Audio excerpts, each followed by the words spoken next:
Alrighty, welcome back to Between the Edits. Today, I am so excited to speak with Aly Moon. She is the author of One Mistake. And today we're going to have a bit of a fun conversation. I've worked with her on a previous campaign that we did together, got to talking, and so we wanted to bring her back for the podcast here. So, Aly, would you like to tell us a little bit about yourself and your writing? Yeah, excited to be back and chatting with you again. I have always loved books and I have written for years, so I just decided finally to find an editor and publish one of them. Independent author, or I guess the current term is indie author, and just do that in my spare time. Perfect. Yeah. And so your debut novel was One Mistake. Tell us a little bit about that. That is a controversial or edgy. I've had a lot of terms thrown out at that one because it's not quite a Christian novel, but it's Right. not a Christian novel. So it's the story of a Christian girl who doesn't make the wisest of choices, finds herself waking up hungover in Vegas, married, trying to figure out what her life looks like Yeah. and live out the ramifications of that. That is an apt description. So I was actually a beta reader for this, and like I said, we worked on a campaign together for it. So I'm pretty familiar with this book. I really enjoyed it. On the topic of like edgy or controversial Christian, I think the term that I've seen thrown around most is edgy Christian novel. And it's interesting because I find that to be a really interesting choice, but that's kind of, I guess, just what became popular either organically or what have you. But edgy in the sense that it deals with a lot of very like realistic, I don't want to say darker themes, but it's not like a Hallmark movie. It's real life stuff, darker themes, things that people struggle with in real life, which is not to say that you can't find that in Hallmark movies, but overall it feels more realistic. There's a lot of substance to the story that up until recently we really haven't seen a lot of in the Christian fiction genre. And that's part of why I wrote it is I don't do surface level real well. And so I like kind of the nitty-gritty. Let's just hit it head on and figure out how to address topics that try to get swept under the rug a lot. Yeah. And so you've finished book one, that's already released out there, and we'll make sure to link everything in the description so people can go and look into that if they're interested. But you are also working on book two. I am. Book two is in the works. It is called Not a Mistake, and it follows the main character's sister from book one. It's actually part of a series, The Sweet and Wild Sisters. That's right. Was the you recently put a poll on your Instagram asking for kind of like some readers' thoughts on how they wanted to kind of book two, to what direction to take the main character in. Was that the title reveal? Accidentally, yeah. It happened. It happened. I did. I did. I wasn't until I fumbled right now as I was talking to you that I was like, oh, not doing a title reveal for this one because I already posted it. On Instagram, right? Is it the title On reveal or we'll Instagram. edit it? Yep. No, I posted it on Instagram. Gotcha. Well, to be fair, because I'm familiar with the first book, and everything going into it, and hearing you say it now, definitely like it clicked in my brain. But looking at your Instagram post, I don't know, maybe some people thought it was like a work in progress title or something like that. But anyway. It's also in the teaser at the end of One Mistake, now that I think about it. That's right. Is that a teaser that was in the final published version? It is. Gotcha. Okay. That makes sense. I was like, I don't recall, but I read the beta version, so that makes a lot of sense. Yeah, marketing is not my area of expertise. Okay, it's rough for everyone. We're all just out here trying. But I love that continuation of the theme. So One Mistake, and then the next one is what was the title again? Not My Mistake? Not a mistake. Not a Mistake. That's right. Mhm. Um, and knowing a little bit about the main character from reading the first book, I love that. That's really, really, that's cool. I think that's gonna be great. That is a fun one for me because I love books where the title is somehow slipped into the storyline. Right. And so I did that with one mistake, but then when I did my final edits and I had decided what I was gonna call the next book, I Mhm. went back and slipped it in so the book 2 is about the sister Lynn, and so Lynn actually says in the book that she's not a mistake. Right. In book 1, she does. So for me, that's a I just spoiled that Easter egg hunt for anybody that likes to do those things like me, The clue but thread. that was a fun little egg to hide. Yeah, that's really cool. Well, and again, having read it, like it feels very appropriate for Lynn. I'm really excited to see where that goes. So, again, we'll make sure everything's in the description so people can find it and follow along. Do you have a estimated like release date for that yet, or is everything still kind of like we're working on it? We're working on it. Perfect. I hope in 2026, but I also have another book that I am further along on. It's a novella, so I'm kind of working on that one more right now than Is that one completely unrelated to the Sweet and it Loud is. Sisters? Okay. It's different genre, different characters, just fun side project. Yeah. I was so I have a writer pen pal, and I'm careful not to call her an author pen pal because she just recently told me that she is basically writing for herself right now, which I think is how, I mean, maybe it's 50-50. I don't know the actual breakdown, but a lot of people start writing because they want to have a published book, right? Like that's their bucket list item, that's their goal. And then some people just start writing for the sake of writing, and then along the way they decide to publish it, and it's a really cool thing, but it wasn't ever the initial intention. So that's kind of where she is right now. Is she just shared that like she really loves writing. It was a personal goal of hers, and she doesn't intend to publish anything. Of course, that could change. Um, but yeah, so I was sharing that with her, or sorry, she was sharing that with me, and she told me that one of her favorite things is she has this story that she's just continually adding to, and it is her story that she goes to when she needs to take a break, brainstorm, get the creative juices flowing again. And any wild idea she gets, she can just put it into the story. All the same characters, same plot, but she can just change anything that she wants to and just write whatever. And it's like been the best thing for her as far as like, again, getting over like the writing slumps or getting those creative juices flowing again. And I don't know that I have a story like that, but I think it's something that a lot of writers can probably relate to. Of maybe that someone would find that fun, maybe they would find it infuriating, but having like those projects that you work on that, I see it all the time on Instagram of like distracting me from my main work and project is my side work and project, and just always multiple things going on because it's so hard to just write one thing. Like you have to have outlets for all the ideas that come up. Yes, I would agree with that. This other novel that I'm working on is more genre that I like to read because Christian romance is not what I would go to pick up and read. Mm-hmm. And then Lynn, the second book, is a very turned out to be a very beloved character. And so there's a lot of interest in how her story is going to develop. And sometimes I'm like, okay, we need to take a moment, let Lynn Yeah. be Lynn and do something fun and then Uh-huh. come back because I don't always agree with Lynn. But Ah, that's interesting. Again, that's also something you see a lot with writers is the characters take on a life of their own, and you're in the middle of writing something for them and you think it's going to go one way and then the character tells you otherwise. Is that something you're running into, it sounds like, with Lynn here? yes, well, more I know the ending, which is new for me. Mm-hmm. And so I want to hurry her along, but it's not really Lynn fashion to be hurried. That is true.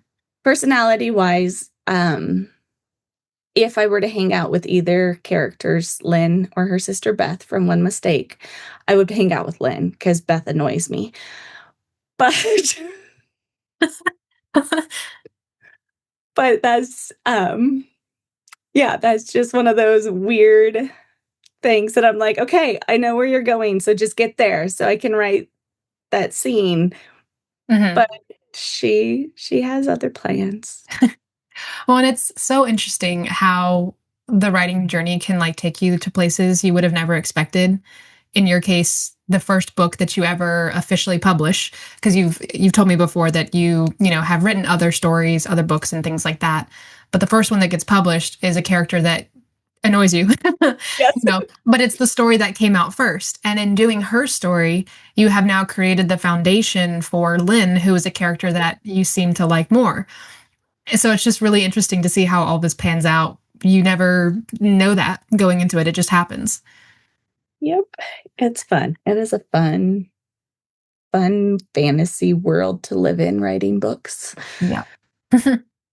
I can't remember who it was, but somebody I saw recently posted I think it was, I think it was C.S. Lewis. I don't know. I could be remembering that wrong, but they were talking about escapism and how when reading books, the escapism is something that is a very widely given reason for why people enjoy reading, but it's also a criticism. In some cases, people will criticize reading as, escapism being a bad thing. But Mhm. then I think it was C.S. Lewis said that it's not, because that's what gives you an opportunity to think more deeply about things in maybe ways that you wouldn't have otherwise, to step out of reality to get you to think about things in a new way, or to feel motivated to do something in your real life, but you read it in a book, and to give you that space between. Time to process. Exactly. Yeah. Um, Speaking of other book related things, so we worked on a campaign together, and for those campaigns, we do author exclusives. So we did a Q&A where people would participate in the campaign along with me because I had read the book. So I capitalized on that opportunity to ask you specific questions. And then at the end of that, we released it to the readers and everything. But at the end of that exclusive, we got on this fun tangent about book pet peeves, completely unplanned, spur of the moment. It was a good time. So we thought that would be something fun to get into on the podcast, is just kind of this continuing that conversation about our book pet peeves. Oh, there's a lot of them. Yeah, I think the one that we maybe started with in that author exclusive was just how when authors are describing things happening like in real space, how like there has to be like continuity, and it has to be like explained what's happening, and you can't like jump around and skip pieces, because then you don't know where your character is oriented in space and where the setting is and how they interact with the setting. You gave a specific example about a chair, right, with a character. Yes. The Anorak chair. Uh-huh. Um, yes. So that little tangent is about it's actually I didn't finish that book. Not just that, there were a lot of inconsistencies in Mhm. the book itself, but yeah, it was a plus size FMC and referred to as like a giant. He was huge, the MMC. And Mhm. then they're sitting he sits down in a chair, which is like really common at ski lodges. And so they're like sloped back with narrow armholes. And it talks about how she straddles him and sticks her legs on either side of him and is sitting there. And I'm like, this does not work in my brain. How can you do that in that type of chair? Any other chair I could get on board with. Right. But I did make my husband sit down in one of those chairs at a store to see if I could do it, and I could not. And then I didn't finish the book after that because I'm like, no, this does not work. Was it a ski lodge in the book? No, Okay, okay. I was gonna say if they were wearing skiing like a whole ski right? outfit, I was like, that's even less room. No, But but it was winter and they were all bundled up. And then like yeah. at one point it described the MMC as his thighs were the size of her waist, which when she's described as a plus size girl who is thicker, I'm thinking just like logistics. How did he get both of his thighs to fit between the chair in the first place? And Yeah. all these things that my tangents that my brain went down, and then I just couldn't finish the book. Yeah, that's completely fair. Um,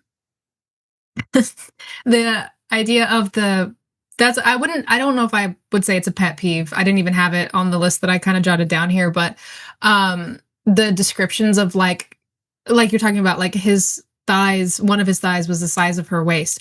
There's like descriptions like that. I don't know what to do with them, you know? And like as someone who enjoys writing, I get it. Like you're sitting there and you're staring at the page and you're just like, I need to come up with something Yeah. to create this relationship between whatever you're trying to compare or describe. And so it makes sense, right, that you're trying to create a physical relationship between the two characters. And as far Mhm. as like, you know, relative heights and sizes and all that kind of stuff. But I don't know what to do with the thighs, the size of her waist. Like, in what dimension? What it's three-dimensional. What aspect are you talking about? I don't know. Right? I'm the type of person that I'm like, okay, where's a tape measure? Let me see how big my waist is. Let me see how big that would be, double that. And then, yeah. Yeah, so that I didn't have it planned, but that could also be one of them. It's just I don't know what to do with those kinds of I don't know what to do with them, with those descriptions. Yeah, yeah, I'm the same. Yeah. I also get lost when there's too many descriptions. Yeah, So, I literally have on my list here too much description. yes. Um, um my one of my attempts to read, I think it's considered Christian romance. She's a really big author, Francine Rivers. Mm. That Mhm. when I became a Christian, everybody recommended her book Redeeming Love, Yep. and I have never finished it. Um, Mhm. I started it a couple times, but I kept getting lost and irritated because of how many words she used to describe the color red.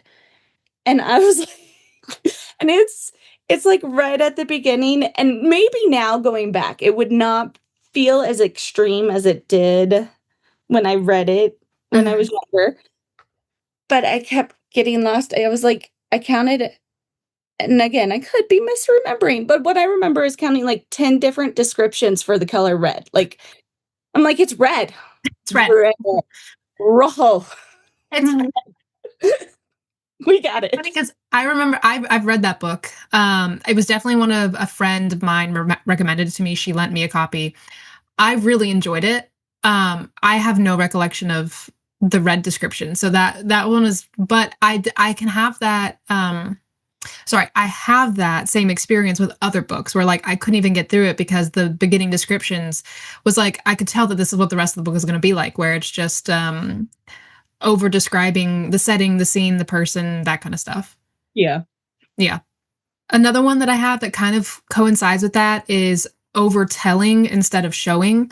And I'm realizing, like, as I was making this list, I was like, a lot of this is just things that I've learned, like, as a developmental editor. Like, you get a feeling for when you are reading books, but then when you're actually doing developmental edits, like, these are a lot of the same things that you kind of look for. But the whole, I mean, every writer has heard it. Um, Show, don't tell, right? And in Show. reality, I'm sorry, what? Show versus tell. Yeah. Yeah. And so the reality is you need a balance of both, right? There are certain things that you have to tell your reader and there are certain things that you should show your reader. Um, but there are just I've read some books and I'm just like I can't get through it because it's just like it's just telling me everything. I don't have to discover anything as a reader. There's no dialogue exchange between the characters that tells me something, but it's not just directly right there like in the paragraph. So that's kind of one that goes dovetails with too much description is overtelling when you could be showing.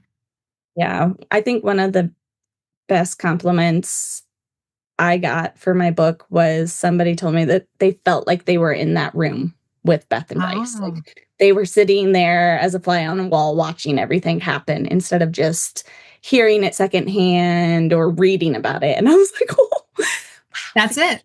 That's gold star. That's the peak. man.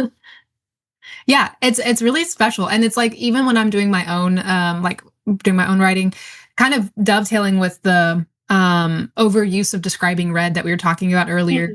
I did a virtual conference one time and as part of that conference you got sorted into these groups for critiques. And so everybody like a couple of maybe like a week before the conference, shared with each other a sample of whatever they were writing on or Mhm. working on writing at the time. And then, as part of the conference, there's a specific day and time set aside where everyone goes into their breakout groups and you do your critique session. And you get to go like over each story with everybody. And on mine, one of the things that I hadn't even noticed, like I can't tell you how many times I reread and reread and reread this sample that I sent, even before I knew that it was going to be in the critique group, just in the process of writing. Um, in the first chapter of what I sent, I had italicized like things like 20 times in the first chapter. So it's like literally the equivalent of just redescribing red over and over and over again. Yep. I put so many things in italics. They did not need to be italicized. Um, so it's like it's really easy in the moment to be like in the zone and It do it is. in your brain. It's like, oh, this totally makes sense. I want emphasis here. I want emphasis here. And then you go back and read it and you're so close to it, you don't see that you've italicized 20 things in the first chapter of whatever you're working on. Oh, yeah, I could see myself doing that. Mine is I switch tenses, past, Ah, present, mm. future. They're all in one sentence because it That's a makes fun sense one. in my head. I know Right. what I'm trying to get across, and that is why we love editors Mhm. so much, especially good ones. Exactly. Well, and Yeah. also the comparison of like how you would say something in normal conversation versus what's grammatically correct to write. Yes. Yeah. Yeah, because you can do both. Like you can have a mix of both. You can write something, and as long as it's done stylistically and consistently, like sometimes it's easier to read if you mess with the grammar rules a little bit. But also, then sometimes it's more confusing to read it than listen to it. Yes, and if you don't know what's going on and you're reading it for the first time instead of writing it, it can be really confusing. Yes, exactly. Like I know what I want this scene to be, and so I'm writing it from that perspective. Somebody reading it completely cold, yeah, who knows what they're going to walk away with. Very interesting. Yeah. Another one I had is convenient resolutions. It just it breaks my heart sometimes. Like I just invest so much into a book that I'm reading and I get to the end and it's either like a subplot or the main plot and there's a resolution and I just feel like all the tension that was built up to that point, all the work that I did Reading it. vicariously through the characters. Yeah, it's just like that's how we're resolving this? Why did we care if that was the resolution? Yes. Mine kind of similar to that is when they can't figure out how to solve this issue. And you're like, Hmm. there are 10 different things a child could figure out how to Yeah. solve this. And I realize building tension, emotions heighten things, makes Mhm. it difficult to think through logically. But there's some that it's like, I really want to see him. And then it ends up they live 2 hours away. So it's this I'm just finished a book where that was one that was a little bit of a pet peeve. It was a good book, Mhm. but it was one of those big overwhelming deal of long distance relationship. Mhm. And I know that's all in perspective, but then I stopped and thought about it and I'm like, "Wait a second. I know where both of these towns are. They're like not even 2 hours apart." That to me, having lived in major cities most of my life, is not a long distance relationship Yeah. when it's, under 2 hours away. Right. For sure. Yeah, even just where I live, so I'm kind of local to the Savannah area, and just Oh, with yeah. traffic and construction alone, it could take me, an hour just to get anywhere that I would normally go anyway. So an extra hour on top of that is really not that big a deal sometimes. Yeah, exactly. Live Mhm. in, like, some cities, it's 15 miles away, but it can take you 2 hours to get Yeah. there. Hmm. Yeah, that's fair. It's So all in perspective. yeah. I've So al they were real settings. Yes, Raleigh, North Carolina, and Wilmington, North Carolina. Oh, I Yeah. don't know that much about North Carolina, but I feel like it wouldn't be that bad. I don't know though. That's my thoughts too. I was like, "Wait a second." Yeah. But it's okay because I'm just reading it, Yeah. and it wasn't until the end that it really stood out to me that I dawned on me. I was like, "Oh, wait." Yeah.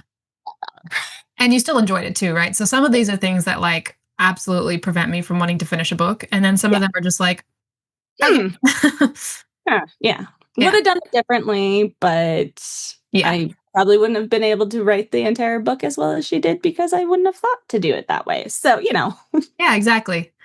One thing that this reminds me of also on my list was the miscommunication trope. It feels very similar in spirit to the pet peeve that you mentioned, which is just it infuriates me. But you were talking about when they can't find a solution and it's very obvious that there are like multiple solutions and what have you. yes. Like it's one thing to build tension, but you have to do it realistically. It has to make sense for the tension to actually have any sort of consequence to the reader. The miscommunication trope, it can be done well, but I feel like it's It's just not so often annoying. done well. But that's a personal pet peeve of mine too. I don't think it's ever done well. Never? I can't. Okay, there. If it's a micro trope within it, like there's an issue that Yes. comes up. Mhm. Yes, that's going to happen. That's life. But I am a just personality wise as a human, not an author or a character. I'm allowed. Hey, there's a miscommunication here. Let's figure this out and work through it type person. So when I get into a book where like usually it's the enemies to lovers Mhm. trope that I find those in where it's just Yeah. this constant and you're going, okay, we read it in the beginning. Just ask or Yes. to Yeah. me something. But that is just a pet peeve of mine because I'm that way in person too. Yeah, absolutely. Yeah, I think distinguishing like the micro trope versus like the overall trope is probably good because I completely agree. When I think it's done well, it's like one of the hurdles that is Yeah. faced in the book. And it usually doesn't span all that many chapters. It's not like super drawn out because in reality, you don't get very far in life with a miscommunication like that and it not just like naturally come up, you know? I don't know if it's ever been done before, but it would be interesting to read a book that was almost comedic in the sense of using that miscommunication trope where like the entire point of the story is that it's just a continual miscommunication, but it's very obvious that that is like the intention of the comedy of the book. Oh, I don't that know if would be that exists, fun. but it'd be fun. That would be fun. Yeah, and then I don't know if I could read it to be honest with you. Even though if I know it's intentional, I still don't know if I could do it. Yeah. If it's fun, oh, you got my mind spinning. That could be fun.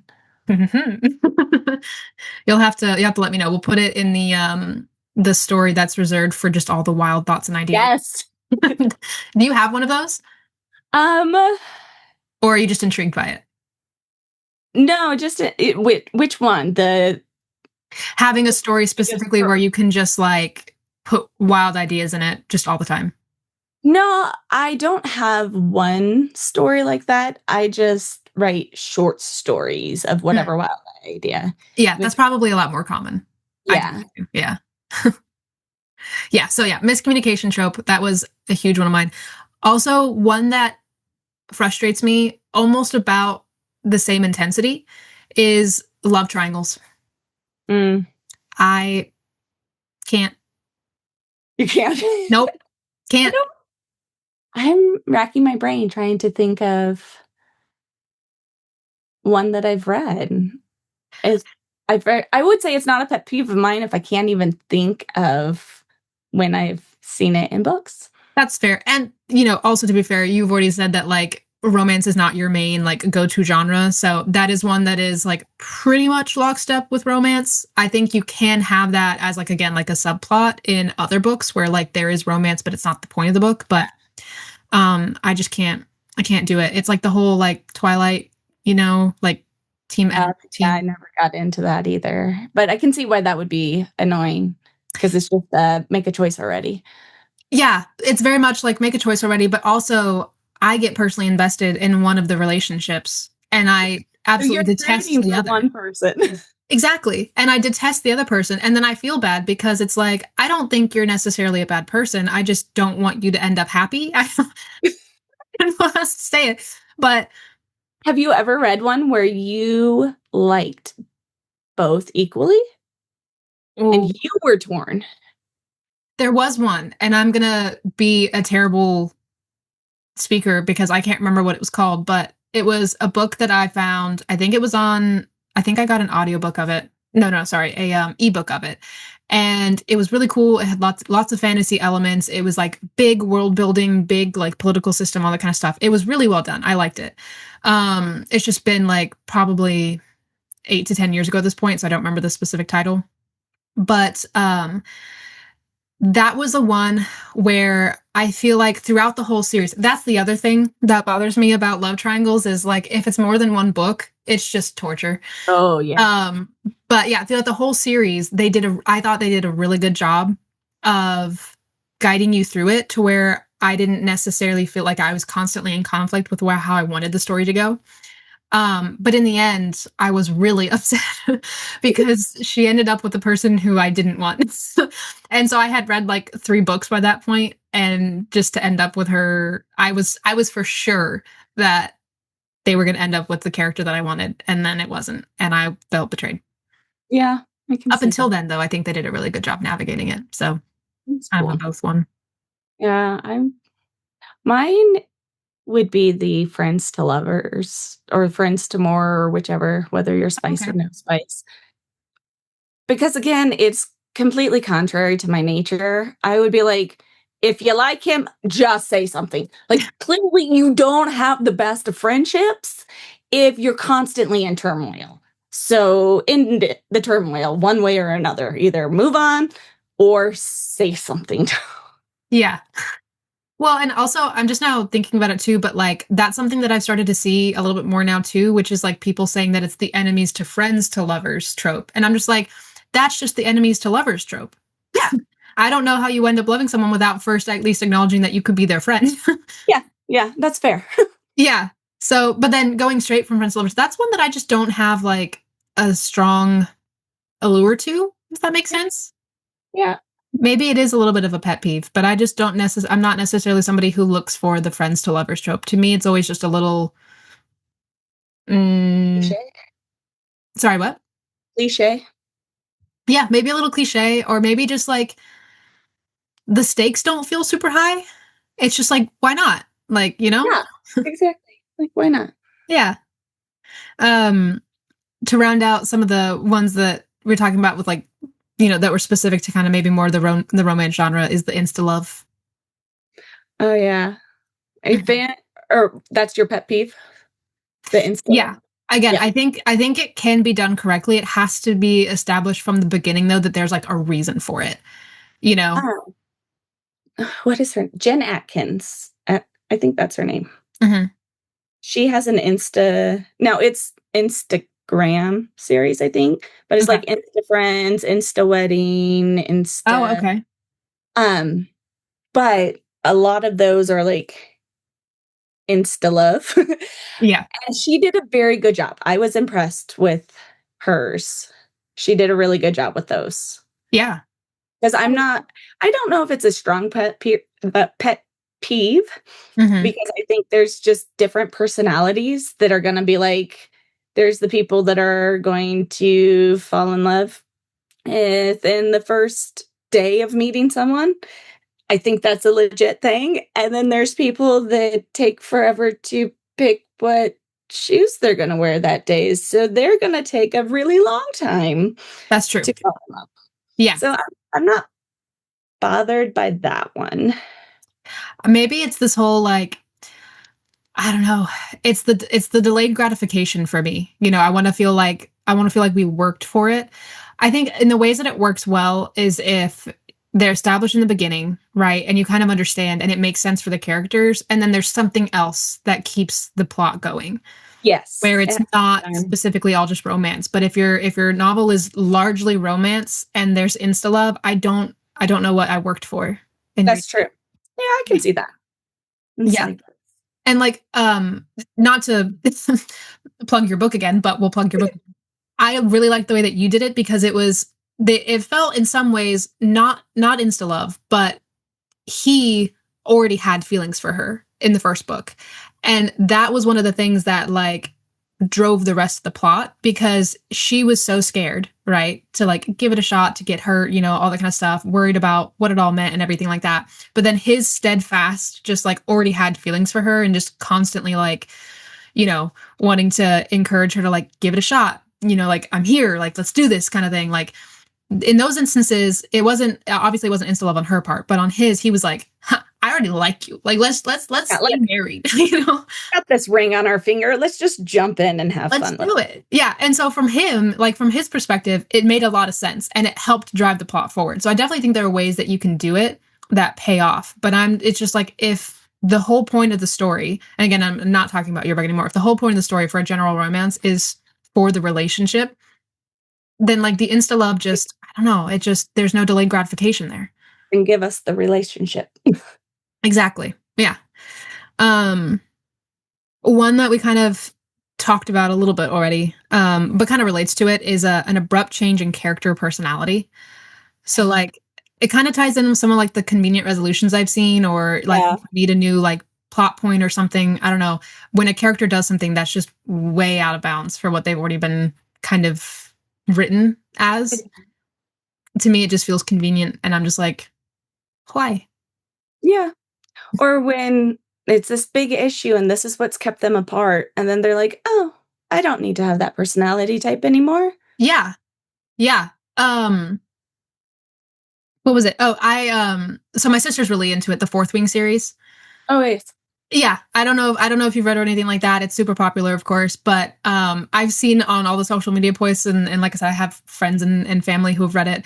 But like her getting mad at him because he keeps secrets, but he's literally like the secret guy. Like Yeah, his whole character is keeping secrets, and then she's mad at him for keeping secrets, and it's just like, you knew. you knew. Now, I find it annoying, but I also find it so true to human personalities Hmm. to be that way.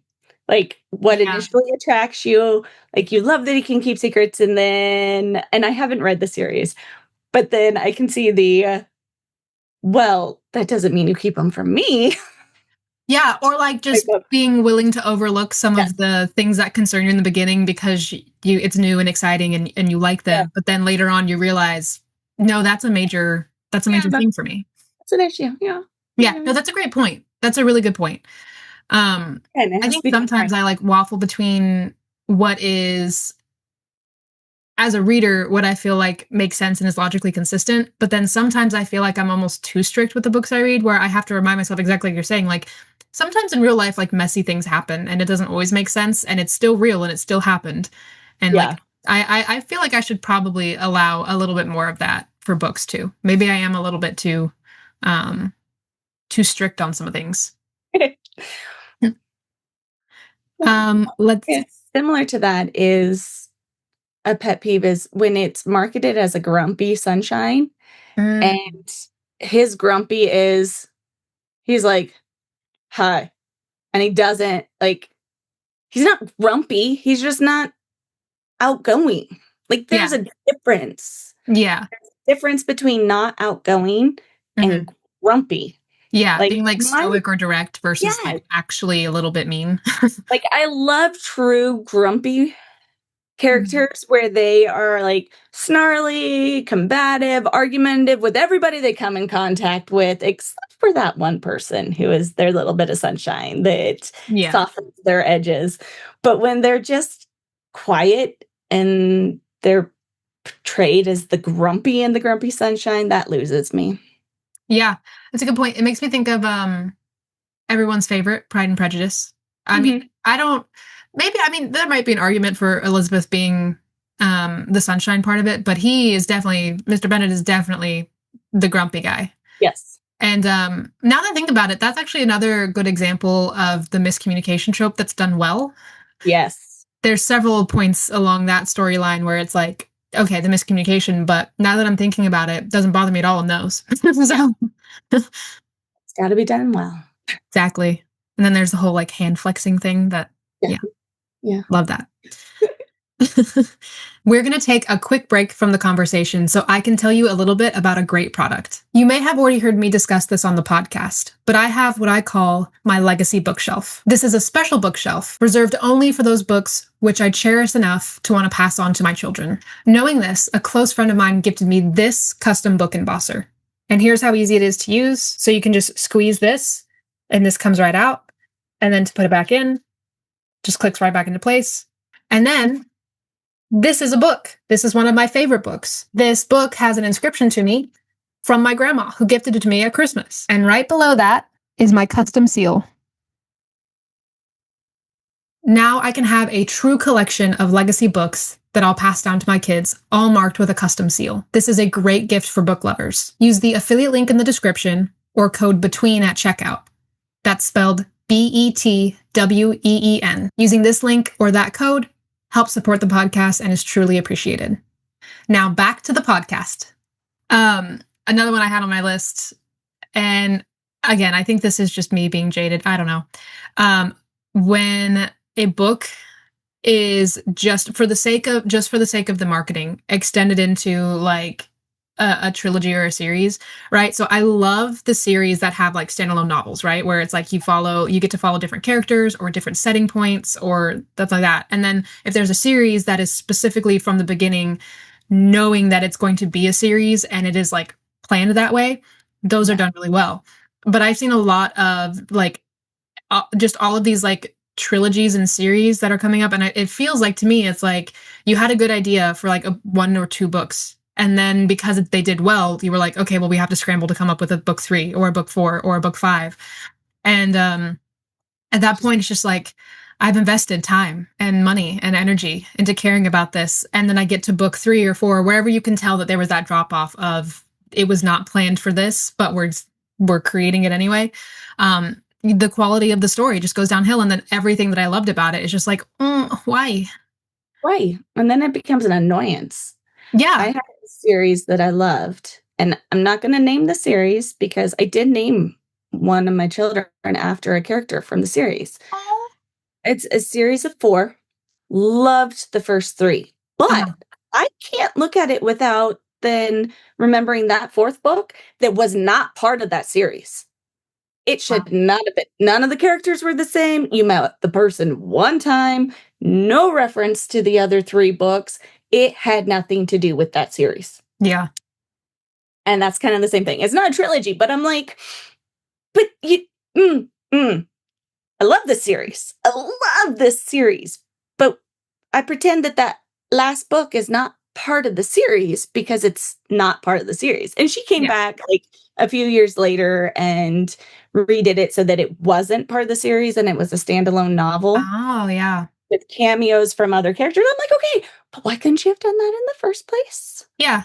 Like, that would have soothed my heart a little bit. Yeah. Well, and it makes a lot of sense too, like from a marketing standpoint, like a lot of that is just marketing. Like you're saying, like you can absolutely create like novellas that are like company novels, right? Mm-hmm. Or, like 0.5s is a thing that people do or whatever you like, but the marketing of where that book fits into the series can really set expectations for what the series should be. Yeah. So, and gotta she get that right. Ended up going on to rock my world, and I got really angry at the author and threw her book across the room that I still haven't quite finished. It's only been a couple, decades. No, it hasn't been that long. The character that I named my daughter after, so I guess it doesn't really matter. D. Henderson, it's a Christian suspense series. Okay. And there were 4 books, and then it got dropped down to 3. And then she wrote a different, like, super thick novel years later that was like about the author, not about the author, about the person who inspired the other 3 books. So it was all fiction, but the book from years later was kind of a recap of those first 3 books in that series and kind of their story of revealing their true identities because their names were hidden because of the work they did and whatever. And come to find out the name of the real character of the fake character, if you can follow along with that. Okay. The fake character that my child is named after Uh-huh. is revealed to have a different name as the real character in this later book. Okay. And it's the name of a person I can't stand. Oh, So it was like, that's when I chucked the book across the room, and I still haven't finished it. Because I'm like, no, I did not name my child after that person. oh man, I that's a named whole my nother level. child after this character. That's a whole nother level of book hurt. I know, right? Like, I am I am still traumatized by it. That's funny. But, that's characteristic of a good author, that they can impact you that deeply, I guess. Yeah. Yeah.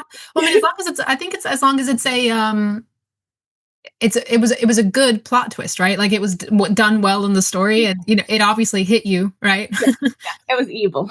It was evil. It was genius evil. Um, it makes me think of some of the examples that I'm thinking of where like these are tropes or like common like pet peeves or something like that. They probably are so popular because there are like flagship books that have like everyone's read and has created these. And so again, I had mentioned like I think the Twilight series and other books that were really popular. Movies versus books slash TV shows now that we're getting into it. What are your thoughts on that? People, the book was better versus, movies are unique adaptations. Where do you fall on that? I'm just curious. I fall in the category of expect the worst and hope for the best. Mm, 'Cause there is no way they're going to do it. If it's a good book, they're not gonna do it justice. They're not. mhm, Um, I actually, at a writing workshop years ago, there was this old movie called Backdraft. It's, I think, came out in the 90s about firemen, and it was like, I really enjoyed the movie. mhm. Well, at a author workshop, I ended up at the same table as the man who wrote the book that Backdraft was based off of.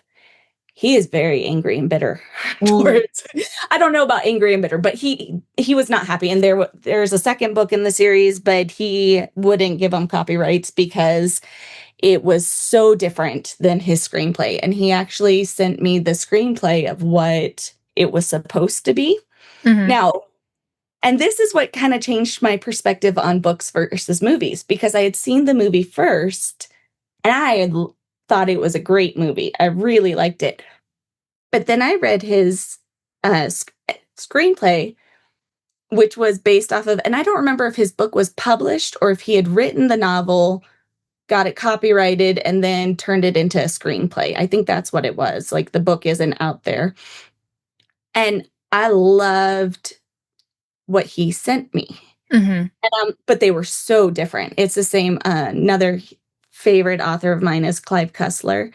And I don't know if you've ever seen the movie Sahara with mm. Dirk. Matthew McConaughey as portrays the character Dirk Pitt. I've read every Dirk Pitt book that Clive Cussler has written, and there's, I think, hundreds of them. And Biggest it, fan. yes, I love his books, but that he won't do any more movies because it was so different than the book, and he was so unhappy with the way it was done that he won't do royal or give rights to make any Mhm. more movies from any of his books, which is sad because that's another case where I like them both.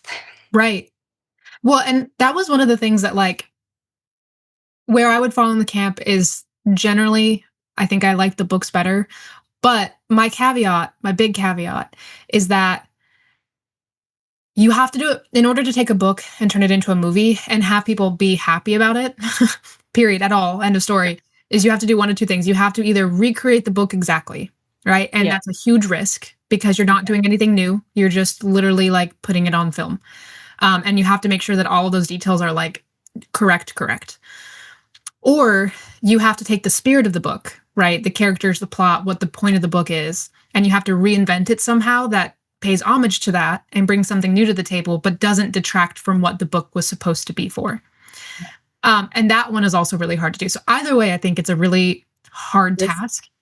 But exactly what you were talking about, whereas I have noticed exactly the same thing with me. If I were to see the book, or sorry, if I were to watch the movie first and then read the book, I'm like, oh, they're both good. They're not the same, but they're both good. But if I read a book first and I like it, and then I watch a movie and it's different, I'm much more inclined to dislike the movie as a result. But it doesn't go the other way. It's like only it's one direction. is there one that really got you where you're like, "No." Yeah. So the first one that comes to mind is the Mortal Instrument series. So that was one of the first like true fantasy books that I read as a teenager that like really shaped like my reading interests for several years. Got me back into reading. Again, it was something that my sister had read and she had all the books. And so I was just like, one day I was like, I'll try it. Ended up binging them, loved it. When they made that into a movie, I was, we like me and my sister and our friends who had also read the book, like we all went to like the midnight premiere for the movie back when they used to do midnight premieres for movies. And we were like so excited and we like got the merch and we wore our hoodies that have like the book stuff on it. And um, yeah, it's not a terrible movie. The movie in and of itself is just like, it's okay, right? I don't really think it's anything special. It's okay. But being in the same spirit of the book, I was like, they basically just like took the hype from the book, I think, used that to market and support a movie. And the movie like technically was in the same world, technically had the same magic system, technically had all the same characters, but just everything was different. And Yeah. it was like it just cheapened it so much. So that's the one that I think of like immediately right off the bat of loved that book. Like formed me as a young reader in a lot of ways. Yeah. And then the movie just was such a letdown. See, I can't think of one that I felt that strongly about, but my formative reading years, a lot of that was comic books. Oh. So, I was a big comic book nerd, and there's so many different variations and of the different comic book characters. Mhm. When they put it on the big screen, you're like, "Oh, well, which adaptation is this?" Like, it could be any one of the parallel universes, so Yeah. it's I mean, are they any of them exactly like it? No, there are a few comic book Yeah. movies we just won't get into, but overall, I'm like, "It is gonna be different." So, with that mindset, I think that's probably why I'm not bothered too much when books and movies Yeah. don't coincide. Well, and it's almost kind of like the same thing of now that I'm thinking about it, like movie remakes, or like variations on like, so example, Robin Hood. That has been a movie remade so many different times, all the way from like kids' cartoons, which by the way is like one of my favorites, all the way Mhm. up to like darker, intenser themes using the Robin Hood Yeah, story. But it's like each one is like they have to do a variation, but it's all the same, supposed to be the same story. And it'll get critiqued, from sun up to sundown about all the different reasons why somebody might not like that version. But same thing with like what made me think about it was the comic books. Like there's been umpteen Superman remakes. There's been, like yeah. umpteen different types of like Batman, superhero Dark movies. Knight, The Dark Side of Batman. Exactly. Yeah. And so it's like when it comes to the movies, it's like you might like prefer one version over another, but I wonder why it feels so personal when it comes to like a book situation. Because I don't get bent out of shape when there's a remake of a movie that I like, and I'm like, okay, either I did or didn't like it. Not a big Yeah. deal. But when there's a book that I love, for some reason it feels so much more like I just feel more strongly about the fact that the movie was not it. The book reading words penetrates your brain differently than Mm, watching a screen. So when it's a book you love, it's ingrained in your brain in a different way. mm. And then watching somebody mock it or unintentionally, Right. then it does hit harder. Yeah. Um, I think for me, it's probably just that I can't think of a book that okay, I take it back. I loved The Hobbit, the book. Oh, yeah. Okay. I don't like the movie. Really? Yeah, I don't like the movie. I've Is it the never movie in itself, or is it because of just how the movie portrayed the book? it just I never made it through it, so I don't know how it portrays Even just the first Hobbit? just The Hobbit. Yeah, just The Oh, Hobbit. I don't like Lord of the Rings. Like, in I never read them. I've uh-huh. been forced to watch them, but The Hobbit, I liked that book. Mhm. And it's such a small novel that's jam-packed with so much fun, fast-paced, and then I fell asleep through the movie so many times that I quit trying to watch it because 'cause I'm like, "This is slow, and why do they keep playing music? There is no music in the book." That's interesting. Yeah, I mean, I don't remember. I think it's The Hobbit or maybe it's Lord of the Rings. It's one of those two where there's like that meme of like, and we're walking, and there's Eh, more walking, and we're still walking, you know? yeah, that would probably be The Hobbit because they did a lot of Okay. walking. Yeah, that's fair. And probably if when we're done with this, I'll be like, "Oh," and I will remember the book that really bothered me when they made it into a movie. Yeah. That's a good one now. Now, you also address the doing the movies into the book into a movie into a TV show. Mhm. That's just an the only yeah, that's just annoying to me, turning it into a TV show. Yeah. I have I can't think of too many that they've done that well with. Yeah. That's another one that applies definitely to the Mortal Instruments series, where, yeah, it was first picked up for a movie and then they turned it into a TV series. And I did attempt to watch the TV series. It was on the CW, I think. But it was one of those like where Freeform or something like that, where it was very much in a specific style made for like angsty teens and young adults. Yeah. And so like that's just not like what I normally get inclined to watch. And this was like several years ago too. So but regardless. So there was that aspect of it of just like the people that were producing the TV series. I knew right off the bat I wasn't gonna love it. I knew it wasn't gonna be the feel of the story that I remembered.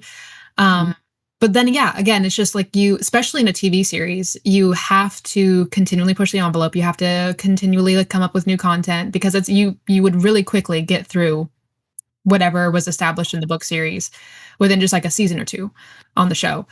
So you have to like create new things and they're different writers. And so yeah, it's definitely an uphill task to figure out how to do that. And I don't know if I've seen anything that's done really well. The one thing that I did remember of something that I think is like a good example of books that are turned into movies that aren't necessarily like just exactly what the book was, but did a good job is I'm a big fan of the Nicholas Sparks novels. Um, and the movies that were made from them, most of them, I think, do a pretty good job. Now, I think in a lot of cases, I was somebody who watched the movie first and read the books after. So again, there's just not that personal tie to the book that maybe is influencing it. But I do think that the movies do a good job of getting the feel of the book right. And I think sometimes the genre of the book makes a difference too. Mm-hmm. No, I think I've only seen one Nicholas Sparks movie, The Notebook, and I haven't read it, so I don't know if that's one of the ones that they did well. From what I've read and heard people talk about, anyone for the most part, everyone I've heard talk about it loved the book, The Mm-hmm. Notebook, and loved the movie, The Notebook. Yeah. But I don't know how comparable they are to each other. But I think action ones are easier to turn Yeah. into movies, with the caveat that fantasy is not. That's true. Yeah. So, and maybe that's just because I'm thinking it through, like, one that I can think of that went from book to movie series, movie franchise to TV that I enjoyed all versions was Lethal Weapon. Oh. Old one. But that was most people don't know that was a book originally. Uh-huh. And then it was Mel Gibson and Danny Glover were hysterical, and then they turned it into a TV show that I only went a few seasons, um, but it was like they got actors that were phenomenal, and I loved it, like, all of them, the book, the movie, the TV show, I was a fan and would reread or rewatch all of those. Yeah. Reminds me of Jack Reacher. I was gonna say that was another one that Reacher or Terminalist, Lee Child, um, Right. Um, those specifically Reacher, you know, they had like a couple of movies, Tom Cruise, and then they have now I might be mixing them, but definitely one TV series. There might have been another there one is. that yeah. No, it's only been one. I've watched them all. I've read them all. I wouldn't say they did a good job streamlining it from the books to the movie to the TV series. Yeah. That's because the description of Reacher in the book versus the movies versus the character or the actors in the movie and the TV show are all very different. Yeah, which is that's what I was going to say is like it's an interesting one because objectively I have enjoyed each medium. You know, like Yes. there's things about the TV show I like, there's a lot of things about the movies that I liked, and then there's things about the books that I like. But it's almost like they took like this generic spy character with the same Yeah. name and just kind of did what they want with it. Yes. Yeah. That is very accurate. Like personalities of each of the movie character, TV character, book character, to me all feel very distinct and different. Yeah. But they're all still fun. And Yeah. I've Which watched maybe all. that falls into the second camp of talking about of like either you have to remake it exactly or you have to like reinvent it in the original spirit, you know? Yeah. Maybe it falls closer to that latter category of it works because they're willing to be different from each other, but there's still like certain elements of the Reacher character that are somewhat, consistent throughout. Yep. I Yeah. would agree. I think one of the reasons why maybe that I am like you were saying that like it is different when you read something versus watch it, like as far as your personal connection to it. I wonder if part of it is just the amount of time that you've spent with that character and with that world. And that's another reason why a lot of remakes from fantasy worlds probably aren't the best Yeah. because everyone is going to read it and walk away with a different impression of what that fantasy world looks like, what the magic realm looks like in their heads. And you spend so much time with You're that's not like it becomes very deeply ingrained in you. you're And you not go and watch it, and it's not exactly what you had in your head. Yeah, and you're not reading a fantasy novel in an hour and a half or 2 hours. Exactly. Yeah. Yeah. It You becomes can binge a book in a night, but even then, like you have to do so much work to like get yeah, to that point, right? So it's not just like watching a movie, but for most people, right, outside of books that you binge in a short amount of time, you're spending multiple days, weeks, a month, depending on how much time you have to read and everything then it takes you to get through it. Like you're investing a lot in reading that. And so I think that was a good point. Why that maybe would feel so much more impactful than if the book is not represented the way that you wanted it to be versus you watch a movie and you're like, yeah, that's good. And then you read the book and it's different. You're like, okay. yeah, I think so. Yeah. Well, yeah, that's awesome. I think we went through all my list and then some. So I don't know if there's anything else that you had on your brain or anything like that. I probably the only other 2 pet peeves for me Uh-huh. that didn't already get addressed because we have similar ones.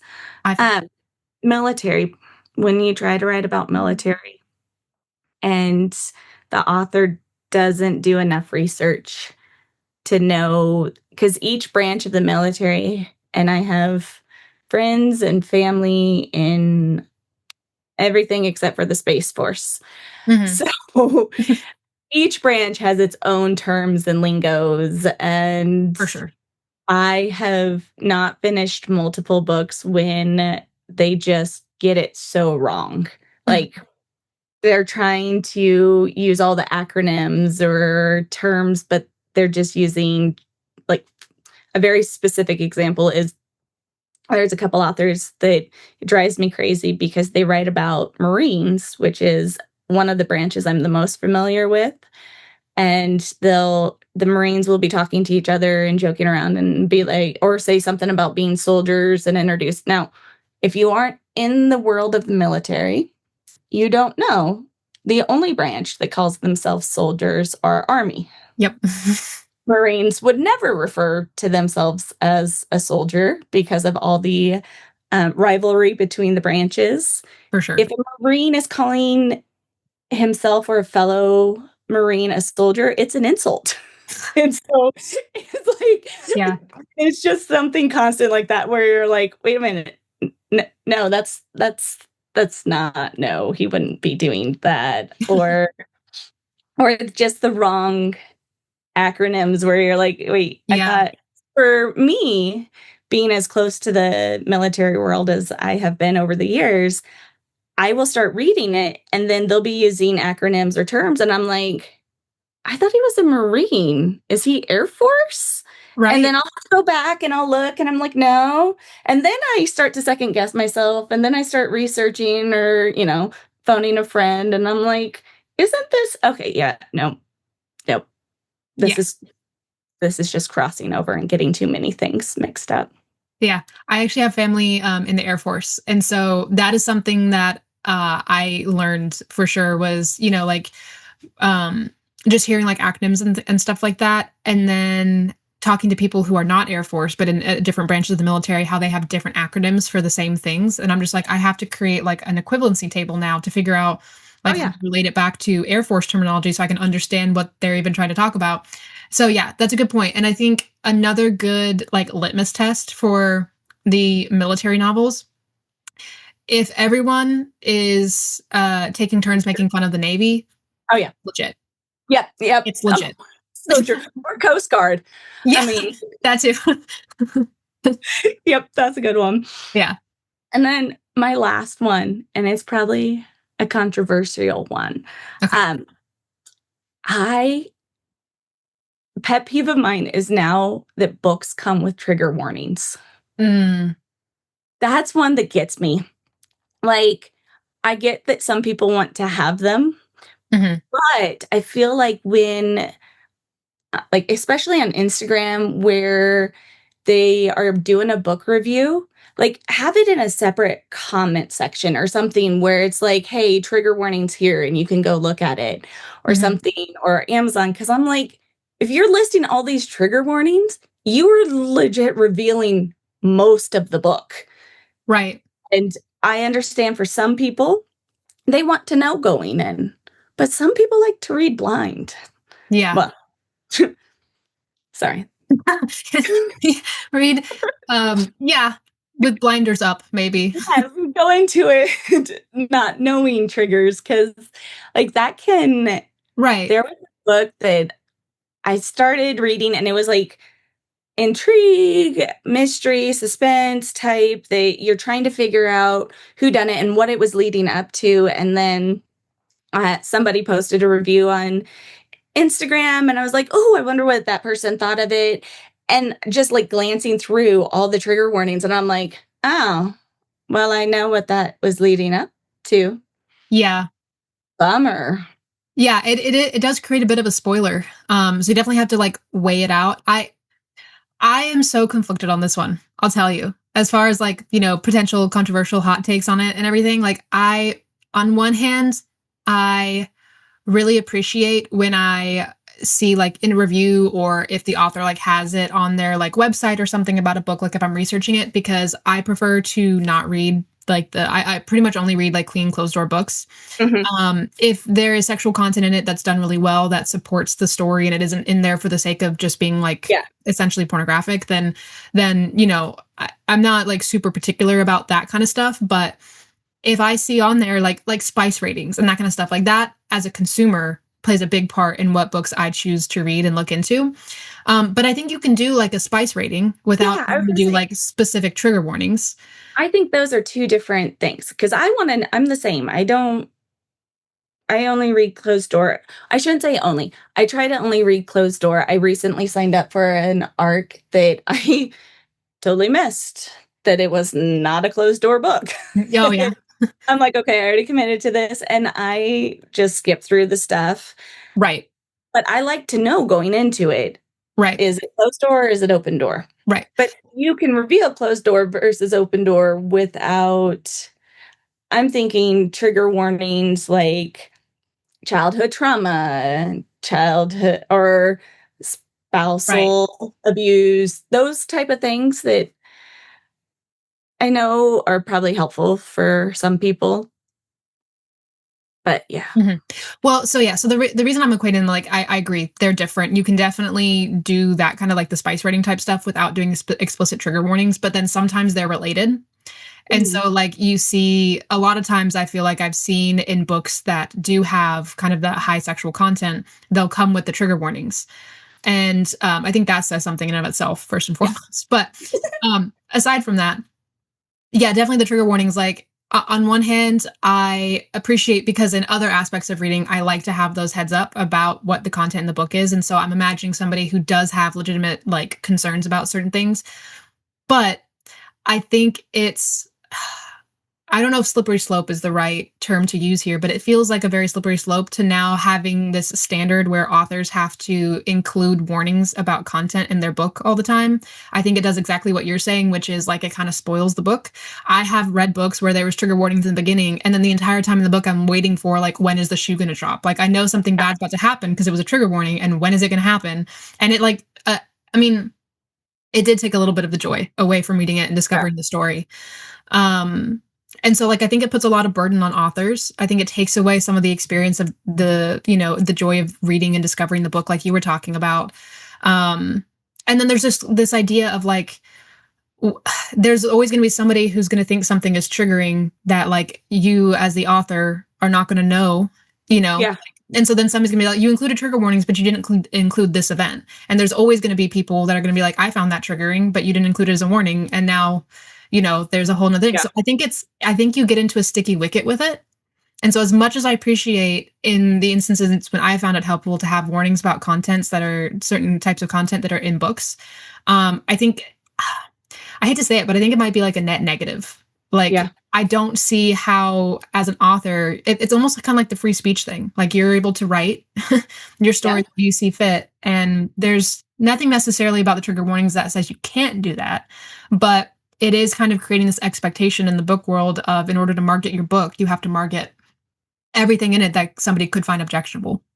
Yeah. And as a reader, you brought it around to being an author, which I like the different perspective because I never thought of listing trigger warnings. Mhm. Like, as a reader, though, is where I find it more annoying. Like, I'm fine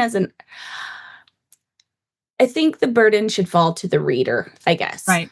more Hmm. so to do their due diligence of looking into a book to see if it's something they want to read. I feel like that when I'm looking for books, I have no problem doing the extra work to see if it's a closed door book, if it's a new author versus a open door book or a spicy book or any of those things. And I had a situation just like you were describing. Like I saw all the trigger warnings and I'm like, anticipating it through, which is like this false anticipation. And Right.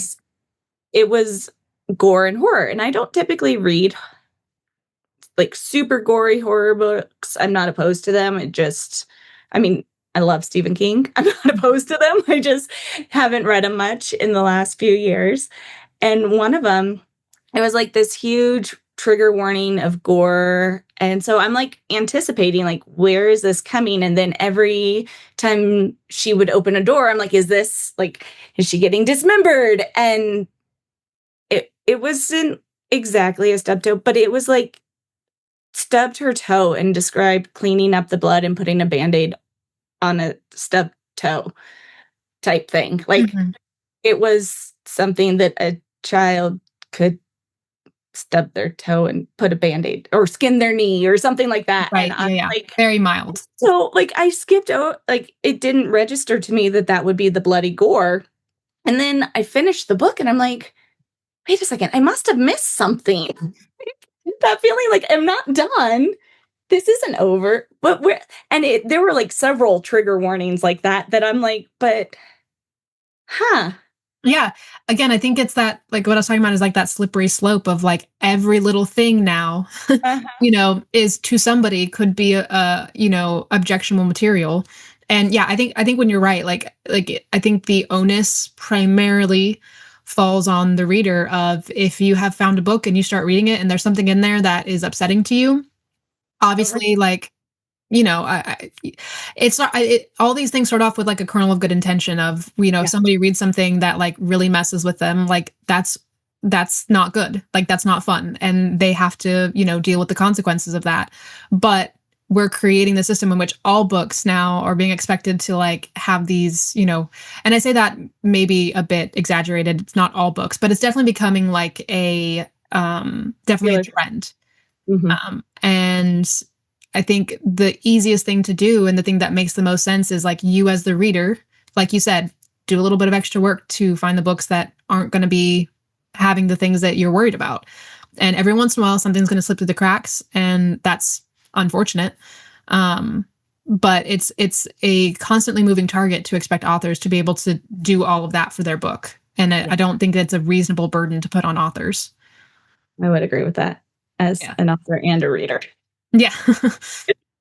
Yeah. Well, you saved the big hitter for last I because did. Like to end it with a bang. there we go. Well, this was so much fun. I'm glad we continued it from the author exclusive that we did. So this was a fun idea. Thank you so much for being willing to hop back on here with me.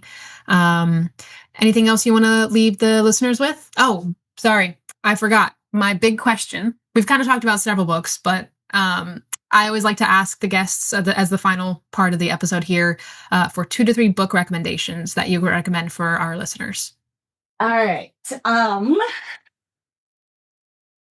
Grabbing them off of my shelf so I can look at the author's name. That's smart. I've already discussed my kind of go-to authors a little bit, but um anything by Clive Cussler, that doesn't count. But it, in light of my enjoyance or like growing up on comic books, Uh-huh. Jess, and I'm going to butcher her last name, but Jess Masterokovskis. Okay. Um, this is sad. I've read every book she's ever written, and I cannot pronounce her last name, but it's My Vigilante Valentine. Okay. And it is a rom-com about a vigilante. And I started reading Jess when she started writing Marine, like legit. She knows the Marine Corps. She's married to a Marine. Her books. I was like, finally, there's a closed door book about Marines that don't call themselves soldiers. There we go. It All was of your pet peeves just one by one checked off. exactly. And she doesn't do the whole third act breakup drama. I Yeah. love the logic that her characters have. So, but The Vigilante Valentine is one of my current favorites of hers. Um, Fourth Hour by Stephen King. Okay. That's one of my all-time favorites. And then a recent one that I read that I really liked is The Last of the Moon Girls by Barbara Davis. Okay. That one, I love anything moon related, hence the pen name. And Makes sense. that I have so many books that have moon in the title. Yeah. Just I pick them up and I'm like, oh, eventually I'll get to them. And I don't even know how old this book is. I've had it for over a year and then grabbed it off the shelf 2020. It was published in 2020. Mm-hmm. And it's just a fun story about a girl and coming to terms with life. Like Yeah. it's not a romance. I always struggle with that genre. I'm like, is it life? It's not really drama. It's just a story of a girl. Would that be this is gonna get me in trouble. Would that be technically literary fiction? I'm not really sure exactly how So to define literary fiction as like a genre, but I don't know if it is. I like it. We'll go with it. Okay. All right. I But could have we've that got a completely rom wrong. com, a psychological thriller, and a literary fiction. There we go. Perfect. You have rounded it out perfectly. Glad to help. Thank you Perfect. so much for inviting me back. It was fun. Yeah, absolutely. Alrighty. Well, you guys have a good rest of your day.